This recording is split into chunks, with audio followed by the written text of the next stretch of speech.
Simple and ಟೇಸ್ಟಿಯಾಗಿ ಹೇಗೆ ದಮ್ ಬಿರಿಯಾನಿ ಮಾಡೋದು ಅಂತ ನಾನು ಈ ವಿಡಿಯೋದಲ್ಲಿ ನಿಮಗೆಲ್ಲ ತೋರಿಸ್ತಾ ಇದ್ದೀನಿ. ಎಲ್ರಿಗೂ ನಮಸ್ಕಾರ, ನಾನು ನಿಮ್ಮ Nishchita. Welcome back to my YouTube channel. ಇನ್ನೂ ಯಾರ್ಯಾರು ನನ್ನ ಚಾನಲ್ನ ಸಬ್ಸ್ಕ್ರೈಬ್ ಮಾಡಿಲ್ಲ, ಪ್ಲೀಸ್ ಹೋಗಿ ಸಬ್ಸ್ಕ್ರೈಬ್ ಮಾಡಿಕೊಂಡು ವಿಡಿಯೋನ ನೋಡಿ. ಫಸ್ಟು ನಾವು ಒಂದು ಗ್ರೀನ್ ಪೇಸ್ಟ್ನ ರೆಡಿ ಮಾಡ್ಕೋಬೇಕಾಗತ್ತೆ. ಅದಕ್ಕಾಗಿ ನಾವು ಒಂದು ಇಡಿ ಪುದೀನ, ಒಂದು ಇಡಿ ಕೊತ್ತಂಬರಿ, ಒಂದು ಇಡಿ ಮೆಂತ್ಯ ಸೊಪ್ಪು, ಒಂದು 8ರಿಂದ 9 ಹಸಿಮೆಣಸಿನ್ಕಾಯಿನ ತಗೊಂಡು ಗ್ರೈಂಡ್ ಮಾಡ್ಕೋಬೇಕಾಗತ್ತೆ. ಖಾರ ಸ್ವಲ್ಪ ಜಾಸ್ತಿ ತಿಂತೀರಾ ಅಂದರೆ ಇನ್ನೂ ಸ್ವಲ್ಪ ಮೆಣಸಿನ್ಕಾಯಿನ ಆ್ಯಡ್ ಮಾಡ್ಕೊಬೋದು. ಈಗ ಫಸ್ಟು ಒಂದು ದಪ್ಪ ತಳದ ಪಾತ್ರೆ ಇಟ್ಕೊಂಡು ಅದಕ್ಕೆ ಎಣ್ಣೆ ಹಾಕ್ಕೊಂಡಿದ್ದೀನಿ. ಅದು ನೆಕ್ಸ್ಟು ಪಲಾವ್ ಐಟಮ್ಸ್ ಏನೇನಿರುತ್ತೆ, ಪಲಾವ್ ಎಲೆ, ಚಕ್ಕೆ, ಲವಂಗ, ಏಲಕ್ಕಿ ಎಲ್ಲನೂ ಹಾಕ್ಕೊಂಡಿದ್ದೀನಿ. ನೆಕ್ಸ್ಟು ನಾನಿಲ್ಲಿ 2 ದಪ್ಪ ಈರುಳ್ಳಿನ ಉದ್ದುದ್ದಕ್ಕೆ ಸ್ಲೈಸ್ ಮಾಡಿಕೊಂಡು ಆ್ಯಡ್ ಮಾಡ್ಕೊಂಡಿದ್ದೀನಿ. ಅದು ನೀಟಾಗಿ ಫ್ರೈ ಆಗಬೇಕು. ಈರುಳ್ಳಿ ಎಷ್ಟು ಚೆನ್ನಾಗಿ ಫ್ರೈ ಆಗುತ್ತೆ ಅಷ್ಟು ಚೆನ್ನಾಗಿ ಟೇಸ್ಟ್ ಬರುತ್ತೆ ಬಿರಿಯಾನಿಗೆ.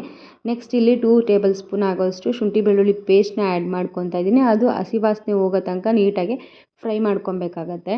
ಅದಾದಮೇಲೆ ನಾನಿಲ್ಲಿ ಗ್ರೈಂಡ್ ಮಾಡ್ಕೊಂಡಿರೋ ಅಂಥ ನಾವು ಗ್ರೀನ್ ಪೇಸ್ಟ್ ಏನು ಮಾಡ್ಕೊಂಡಿದ್ವಿ ಅದನ್ನು ಆ್ಯಡ್ ಮಾಡ್ಕೊತಾ ಇದ್ದೀನಿ. ಅದನ್ನು ಕೂಡ ನೀಟಾಗಿ ಫ್ರೈ ಆಗೋ ಥರ ಮಿಕ್ಸ್ ಮಾಡ್ಕೊಬೇಕು. ಅದು ಹಸಿ ವಾಸನೆ ಹೋಗೋ ಥರ ಫ್ರೈ ಮಾಡ್ಕೊಂಡಾದಮೇಲೆ ನೆಕ್ಸ್ಟು 2 ಟೊಮ್ಯಾಟೋನ ನೀಟಾಗಿ ಸಣ್ಣಕ್ಕೆ ಪೇಸ್ಟ್ ಮಾಡಿಕೊಂಡು ಅದನ್ನು ಆ್ಯಡ್ ಮಾಡ್ಕೊಂಡಿದ್ದೀನಿ. ಅದನ್ನು ಕೂಡ ನೀಟಾಗಿ ಫ್ರೈ ಮಾಡ್ಕೋಬೇಕು. ಅದ್ರದ್ದು ಹಸಿ ವಾಸನೆ ಕೂಡ ಹೋಗಬೇಕು. ನೋಡ್ಬೋದು, ಮಿಕ್ಸ್ ಆದಮೇಲೆ ಸೈಡಲ್ಲೆಲ್ಲ ಎಣ್ಣೆ ಕೂಡ ಬಿಟ್ಕೊಂಡಿದೆ. ಅದಾದಮೇಲೆ ನೆಕ್ಸ್ಟು ಇದಕ್ಕೆ ನಾನು ಬೇಕಾಗಿರೋ ಮಸಾಲ ಪೌಡರ್ಗಳನ್ನ ಆ್ಯಡ್ ಮಾಡ್ಕೊತಾ ಇದ್ದೀನಿ. ಫಸ್ಟು ಅರ್ಶಿನದ ಪುಡಿ ಹಾಕ್ಕೊಂಡೆ. ನೆಕ್ಸ್ಟು ಬರೀ ಧನಿಯಾ ಪೌಡರು ಮತ್ತು garam masala 2 powder, dry powder ನಾನು ಯೂಸ್ ಮಾಡ್ತಾ ಇರೋದಿಲ್ಲ. ಚಿಲ್ಲಿ ಪೌಡರ್ ಹಾಕ್ತಿಲ್ಲ, ಯಾಕಂದರೆ ನಮ್ಮ ಮನೇಲಿ ಜಾಸ್ತಿ ಖಾರ ತಿನ್ನಲ್ಲ ಯಾರೂ. ನಿಮಗೆ ಬೇಕು ಅಂದರೆ ಎಕ್ಸ್ಟ್ರಾ ಆ್ಯಡ್ ಮಾಡ್ಕೊಬೋದು. ಎಲ್ಲನೂ ನೀಟಾಗಿ ಮಿಕ್ಸ್ ಮಾಡಿ ಒಂದು ಸ್ವಲ್ಪ ಹೊತ್ತು ಫ್ರೈ ಆಗೋದಕ್ಕೆ ಬಿಡಬೇಕು. ನೆಕ್ಸ್ಟು ರುಚಿಗೆ ಎಷ್ಟು ಬೇಕು ಅಷ್ಟು ಉಪ್ಪು ಕೂಡ ಆ್ಯಡ್ ಮಾಡ್ಕೊತಾ ಇದ್ದೀನಿ. ನೋಡ್ಬೋದು, ಇದೆಲ್ಲ ನೀಟಾಗಿ ಫ್ರೈ ಆದಮೇಲೆ ನಾನು ಚಿಕನ್ ಪೀಸಸ್ನ ಆ್ಯಡ್ ಮಾಡ್ಕೊತಾ ಇದ್ದೀನಿ. ಚಿಕನ್ ಪೀಸಸ್ ನಾನು ಕಮ್ಮಿನೇ ತೊಗೊಂಡಿದ್ದೀನಿ. ಯಾಕೆ ಅಂದರೆ ನಮ್ಮ ಮನೇಲಿ ಬಿರಿಯಾನಿಲಿ ಅಷ್ಟೊಂದು ಪೀಸಸ್ನ ಯಾರೂ ಇಷ್ಟಪಡಲ್ಲ. ಸೊ ನಾನು ಸಪ್ರೇಟಾಗಿ ಕಬಾಬ್ ಕೂಡ ಮಾಡ್ಕೊಂಡಿದ್ದೆ. ಇದಕ್ಕೆ ಮಾತ್ರ ಸ್ವಲ್ಪ ಎಷ್ಟು ಬೇಕು ಅಷ್ಟು ಮಾತ್ರ ಪೀಸಸ್ನ ಆ್ಯಡ್ ಮಾಡ್ಕೊಂಡಿದ್ದೀನಿ. ನೀಟಾಗಿ ಮಿಕ್ಸ್ ಮಾಡಿ ಒಂದು ಸ್ವಲ್ಪ ಹೊತ್ತು ಬೇಯೋದಕ್ಕೆ ಬಿಟ್ಬಿಡಬೇಕು. ನೋಡ್ತಾ ಇರ್ಬೋದು, ಒಂದು ಸ್ವಲ್ಪ ಹೊತ್ತು ಆದಮೇಲೆ ಎಲ್ಲ ಹೆಂಗೆ ಎಣ್ಣೆ ಬಿಟ್ಕೊಂಡಿದೆ ಅಂತ. ಚಿಕನ್ ಸ್ವಲ್ಪ ಫ್ರೈ ಆಗಿದೆ. ಅದಾದಮೇಲೆ ನಾನು 3 ಗ್ಲಾಸ್ ಆಫ್ ರೈಸ್ನ ಮುಂಚೆನೇ ತೊಳೆದು ನೆನೆಸಿಟ್ಕೊಂಡಿದ್ದೆ. ಅದನ್ನು ಆ್ಯಡ್ ಮಾಡಿಕೊಂಡು ಲೈಟಾಗಿ ಮಿಕ್ಸ್ ಮಾಡ್ತೀನಿ, ರೈಸ್ಗೆಲ್ಲ ಮಸಾಲ ಹಿಡೀಲಿ ಅಂತೇಳಿ. ಅದಾದಮೇಲೆ ಎಷ್ಟು ನೀರು ಬೇಕು 3 ಗ್ಲಾಸ್ ಆಫ್ ರೈಸ್ಗೆ ಅಷ್ಟು ನೀರನ್ನ ಆ್ಯಡ್ ಮಾಡಿಕೊಂಡು ಬಾಯ್ಲ್ ಆಗೋದಕ್ಕೆ ಬಿಟ್ಬಿಡ್ತೀನಿ ಒಂದು ಪ್ಲೇಟ್ನ ಮುಚ್ಚಿ.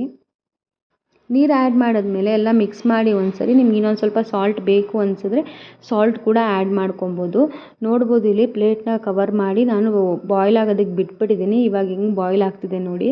ಆಲ್ಮೋಸ್ಟ್ 50% ಅಷ್ಟು ಬಾಯ್ಲ್ ಆಗಿತ್ತು. ಸೊ ನಾನೇನು ಮಾಡಿದೆ, ಓಪನ್ ಮಾಡಿ ಒಂದು ಸತಿ ನೀಟಾಗಿ ಮಿಕ್ಸ್ ಮಾಡಿ ಅದಾದಮೇಲೆ ಮತ್ತೆ ಲಿಡ್ನ ಕವರ್ ಮಾಡಿ ಅದ್ರ ಮೇಲೆ ಭಾರವಾಗಿರೋ ಅಂಥದ್ದು ಏನಾದರೂ ಒಂದು ಇಡ್ಬೋದು. ನಾನು ಸದ್ಯಕ್ಕೆ ನಮ್ಮ ಮನೇಲಿ ಕುಟಾಣಿ ಇಟ್ಕೊಂಡಿದ್ದೆ, ನಾನು ಅದೇ ಸಾಕು ಅಂತೇಳಿ. ಕುಟಾಣಿ ಇಲ್ಲ ಅಂದರೆ ಒಂದು ಬೌಲಲ್ಲಿ ವಾಟರ್ನ ಫಿಲ್ ಮಾಡಿ ಅದನ್ನು ಕೂಡ ಅದ್ರ ಮೇಲೆ ಇಡ್ಬೋದು. ಅದಾದಮೇಲೆ ಒಂದು 10 ಮಿನಿಟ್ಸ್ ನಾನು ಲೋ ಫ್ಲೇಮಲ್ಲಿ ಇಟ್ಟು ಕುಕ್ ಮಾಡಿಕೊಂಡೆ. ಆಮೇಲೆ ಆಫ್ ಮಾಡಿ ರೆಸ್ಟ್ ಮಾಡೋಕ್ಕೆ ಬಿಟ್ಬಿಟ್ಟೆ, ಅದು ನೀಟಾಗಿ ಅನ್ನ ಎಲ್ಲ ಅರಳಬೇಕು ಅಂತ. ನೆಕ್ಸ್ಟು ಓಪನ್ ಮಾಡಿ ತೋರಿಸ್ತಿದ್ದೀನಿ. ನೋಡ್ಬೋದು, ಟೇಸ್ಟ್ ಮಾತ್ರ ಸಕ್ಕತ್ತಾಗಿ ಬಂದಿತ್ತು. ಅನ್ನ ಕೂಡ ಉದ್ರುದ್ರಾಗಿ ಆಗಿತ್ತು. ನೀವು ಕೂಡ ಒಂದು ಸತಿ ಟ್ರೈ ಮಾಡಿ ಹೇಗಿತ್ತು ಅಂತ ಕಮೆಂಟ್ ಮಾಡಿ. Thank you.